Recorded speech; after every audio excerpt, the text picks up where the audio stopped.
Hi guys! Kay ganda ng umaga. Ang video natin for today ay strawberry picking kasama ang ating Dabar Cats. So, napunta po kami sa Fernwood Farms dito sa Stainer at ito po, strawberry picking tayo. Hinagahan po namin ang aming punta para po hindi sobrang init. Kita nyo naman matamis, mapula ang strawberry kaya masarap po siya. Kaya habang nangunguha kami ng strawberries, syempre kailangan nating tikman. At talaga naman pong nabusog kami dahil marami po kami nakain. So, sulit na sulit po ang ating pag-strawberry picking kasi unlimited po yan. Kaya naman lahat po kami dito ay nabusog.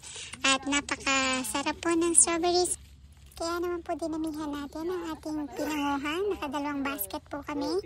At i-freezer po natin yan para sa ating smoothies later on.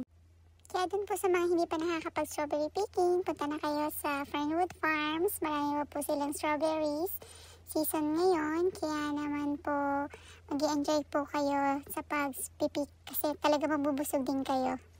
Ito na nga po, i-freezer po natin ang ating mga natirang strawberries. Kasi halos marami na po kami nakain dyan. So ito, i-slice na po natin siya para ready na po pagka tayo nag-smoothie. Isang kuha na lang isang bag. At ito na po yan.